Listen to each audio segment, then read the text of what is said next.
Arrasou. Contemplados? Eu vou abrir o próximo bloco, então, para Bruno, que levantou a mão primeiro, e depois para Ravel. Se alguém quiser levantar a mão, pode levantar também, ainda cabe uma pergunta.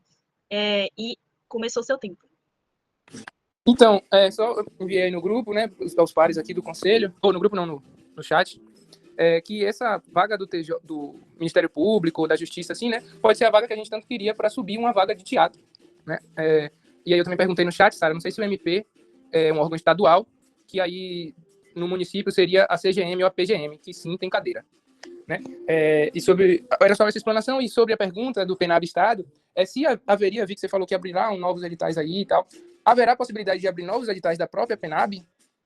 Em exemplo, estou perguntando isso porque a gente teve várias discussões com pessoas do audiovisual que não se sentiram totalmente contempladas, estavam na esperança de abrir algo sobre multilinguagem, sobre videoclipe, que não entrou. Há a possibilidade de abrir um novo edital da PENAB com mais linhas ou não? Bom, a definição do órgão... Só um minuto. Vamos só fechar o bloco com a pergunta de Ravel, aí você responde. Vou interromper aqui o tempo, aí quando eu abrir de novo o tempo, tu começa, viu, Ravel? Vai lá. Na verdade, não é nem uma pergunta, mas é só um diálogo com o que a Sara falou, porque algumas pessoas falaram sobre o recurso do fundo ser direcionado para algum projeto e tal, mas existe essa necessidade justamente de diversificar o que o Fundo de Cultura ele vem financiando, né? Assim, no sentido não só reformas, né? Mas também outras iniciativas. A gente, por exemplo, aqui falando da realidade de feira, a gente está falando, por exemplo, da operacionalização dos editais, os custos que existem aqui dentro para executar esses editais da PENAB, por exemplo.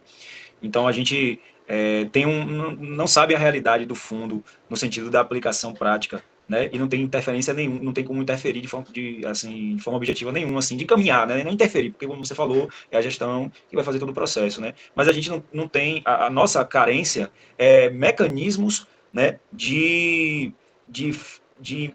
propor e também, de alguma forma, encaminhar ações que o fundo pode facilitar, que o fundo vai ser a fonte financiadora, né? Então, a operacionalização dos editais, que a contrapartida, que a gente considera como uma contrapartida do município, é uma questão, né? Editais de fomento é outra questão que o fundo a gente não vê por parte do município.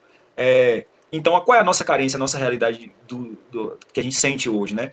A gente está, por exemplo, esperando essa reunião para ter uma base consolidada para formalizar um ofício que o município nos retorne com a realidade do Fundo de Cultura, seja ela a questão da transparência, do plano de execução que ainda existe parecendo, ou plano de execução para o próximo ano, e de que forma a gente colocar a nossa proposta e ela ser inserida nesse planejamento, né? E aí você trouxe várias coisas, você provavelmente vai repetir o que você falou, porque você falou vários elementos. Acabou o tempo, vou ter que ter... Então, e falta 20 segundos, rapidinho. 20 segundos o quê, menino? Olha aí o cronômetro. Mulher, não tem outra pessoa. 14 segundos. Vai. É isso, entendeu? Então, é essa carência atual nossa que você trouxe projeções futuras. E só complementando, Ravel, então, já que, né, vamos usar o tempo que já passou, já é 9h04, mas tudo bem. 3 falas, já só é a terceira, tá valendo. Eu queria só saber, assim, como a gente não tem como deliberar diretamente, como que a gente fiscaliza, como que a gente pede, por exemplo, a gente pode pedir uma espécie de extrato ou algo do tipo? Só complementar a pergunta. Pode. Vou começar pela ordem. Bruno falou sobre a representatividade do órgão auditor. Quem decide esse órgão são vocês. O órgão que você é o Ministério Público, que é estadual, mas audita municípios também. Se é uma procuradoria, se é o Tribunal de Contas do município, se é o TJ. Isso daí eu acho que é uma definição mais da compreensão de vocês sobre quais órgãos estariam mais acessíveis, teriam para essa finalidade. Em relação ao audiovisual, e aí a PENAB do audiovisual, Bruno, não existe previsão de mais nenhuma abertura de edital audiovisual no âmbito da PENAB. O que existe a previsão, eu falei lá no Feranós disso, eu vou tentar ser mais direta nisso, existe a previsão do lançamento de editais complementares aos editais da PENAB, esses com recursos próprios e com recursos oriundos do Fundo Setorial do Audiovisual através dos arranjos regionais. E a divisão do investimento que foi feito para determinadas categorias, ele diz muito a respeito ao valor que cada um daqueles elos possui. Porque existe uma coisa que é tabelada. Eu não posso dizer que eu vou fazer um videoclipe, um bom videoclipe com 5 mil, com 10 mil, ou nem que eu vou fazer um bom médio ou longa-metragem com 100 mil reais. Tem coisas que já existe uma regra estabelecida a partir da Ancine, a partir da legislação do audiovisual. Por isso, os recursos eles precisam ser complementares. E existe uma série de elos do audiovisual que eles não podem deixar de ser assistidos. O recurso da Política Nacional de Blanc, ele localiza a DIMAS, certo? Ele localiza o que vai ser a diretoria do audiovisual. A diretoria do audiovisual, ela existirá para as políticas de formação, de memória a partir da Cinemateca, de difusão, a partir tanto do circuito exibidor, como também dos cineclubes, e de curtas-metragens, vamos dizer assim, iniciação ao audiovisual. Essa será a política desenvolvida pela DIMAS, assim como é a SAV, assim como é a Secretaria do Audiovisual vinculada ao MINC.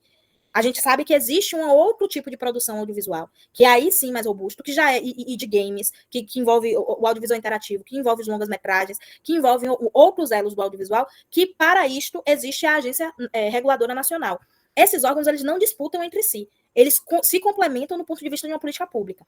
No estado da Bahia, nós temos a DIMAS, nós teremos logo em breve a Bahia Filmes, que está, enfim, em processo de finalização de CNPJ na JUSEB, e, juntos, esses dois órgãos, eles irão se complementar na execução da política pública do audiovisual. Então, tanto que o plano de trabalho para os arranjos regionais, ele já foi montado, equipe Bahia Filmes, equipe transitória, pré-Bahia Filmes, porque não existe Bahia Filmes ainda, mas existe uma equipe ali pré-Bahia Filmes, que todo mundo está vendo circulando em todos os lugares, Paula, Renato, Fernando, enfim, tem uma galera que está cuidando disso e que tem falado, Paula principalmente, né? Eu acho que Paula, não foram nomeados porque não existe CNPJ ainda, mas Paula principalmente, esse representante, mas a equipe, é o grupo de trabalho Bahia Filmes, que é o grupo de trabalho que está lidando com a JUSEB para sair o CNPJ. E essa equipe, ela já montou, junto com a equipe da DIMAS, esse plano dos arranjos regionais. Então, nós teremos logo alguns editais do audiovisual sendo lançados, mas em complementariedade ao recurso da Política Nacional de Blanc. O recurso da Política Nacional de Blanc, por ser restrito, ele foi direcionado para vamos dizer, os elos da cadeia produtiva mais baratos, e que, em geral, ficam órfãos desse apoio. Então, um videoclipe, por exemplo, pode ser inscrito no edital de música, ele pode acessar um recurso através do edital de música, mas uma publicação sobre o audiovisual, não, você entende? Então, tem essa carência que a PENAB deu conta de suprir. Voltando a falar sobre a questão do Fundo Municipal de Cultura, é um pouco disso, assim, ó, gente, se a gente parar para ler o Plano Municipal de Cultura de Feira de Santana, a gente vai... Eu consigo visualizar políticas que já deveriam estar estabelecidas, certo? Por exemplo, já deveria existir um mapeamento das associações e organizações de cultura popular que têm uma representatividade identitária da cidade. Já deveria existir um mapeamento do que são os patrimônios materiais e imateriais reconhecidos, primeiro pela prefeitura da cidade, segundo, pelo IPAC e pelo IFAM, que são da cidade. Terceiro, já deveria existir um mapeamento de quais os principais eventos estruturados que têm mais de 5 anos de existência na cidade, que são da sociedade civil. Não estou falando dos eventos do poder público, não. Eu não estou falando do Vozes da Terra, da prefeitura. Eu estou falando dos eventos populares tradicionais. Populares tradicionais. Já deveria existir isso mapeado. Já deveria existir uma definição orçamentária que diz assim, ó, tanto é para manutenção e modernização de equipamentos, tanto vai ser para manutenção de tudo que eu falei aqui, de todas essas manifestações e eventos, tanto vai ser para as festas populares da cidade, já que não pode abrir mão, então, e tanto vai ser para as festas populares da cidade, e as festas populares da cidade são essas, tanto vai ser para editais de fomento público, tanto, e aí, fomentos públicos apoiam projetos setoriais de distintas naturezas da cidade, tanto vai ser destinado anualmente para ser acessado por agentes culturais que vão realizar intercâmbios, trocas, formações fora da cidade, que vai ser aplicado tipo mobilidade, vai ser aplicado para compra de passagem, hospedagem e alimentação. E quando a gente lê o Plano Nacional de Cultura, tudo que eu estou dizendo aqui não é o que está na minha cabeça do que deveria ser o ideal, não. É o que está escrito na lei. É uma lei estabelecida, que ainda está em vigência, que vence no ano que vem e que vai ser revista. Então, teoricamente, esse plano de aplicação que a prefeitura deveria apresentar todo ano, ele já existe. Ele se chama Plano Municipal de Cultura. O que a prefeitura deveria apresentar era o quanto em cada ano seria para cada linha. E aí fazer uma avaliação em conjunto com o Conselho de Cultura, se está dando certo, se não está dando certo, não quer que cabe mais, cabe menos, vamos rever isso daqui. Mas isso já deveria existir. Se não existe, isso tem que ser solicitado. qualquer pessoa, Sabrina, não é só o conselho, não. O conselho, sobretudo, porque é soberano. Mas qualquer pessoa, cidadão de Feira de Santana, pode solicitar, via ofício simples, ao prefeito da cidade, ao secretário de cultura da cidade, que seja apresentado o extrato de aplicação do orçamento destinado à cultura. Esse orçamento ele é público, ele é estabelecido pela LOA. A LOA de 2005, ela foi instituída pela lei... Peraí que eu tenho isso aqui. A LOA de 2025, ela foi pela lei...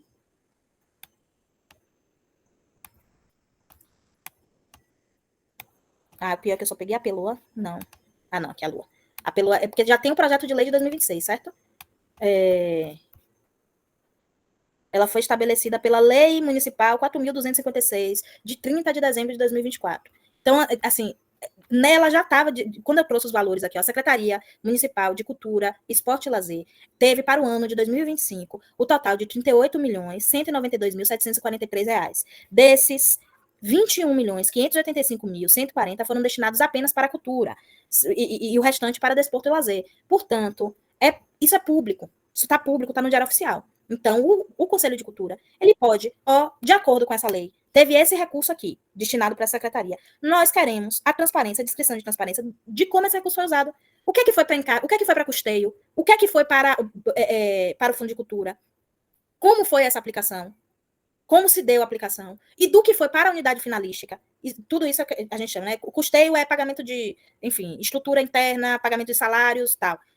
Para além disso, o que é que foi para a finalística? A finalística é o que foi para o fundo, é o que foi vinculado ao fundo. Quanto foi para o Fundo de Cultura? Como foi essa aplicação? Isso tudo pode ser solicitado por qualquer cidadão, ainda mais pelo Conselho Municipal de Cultura. Se não houver uma resposta, ou se a resposta for evasiva, aí os órgãos de controle eles precisam ser acionados. Eles precisam ser acionados, de fato, certo? E tudo isso daí você faz registro. Quando você entrega um ofício, você pega um recebido, você cria um número de processo, é obrigatório lhe apresentar um número de processo, para que você possa ter a certeza de que aquilo que você pediu está sendo tramitado dentro do órgão público. E aí, caso não exista retorno do poder público, se não houver, sinto muito, é uma opção de gestão também, se não houver esse retorno do ponto de vista de transparência, os órgãos de controle eles podem ser acionados com tranquilidade.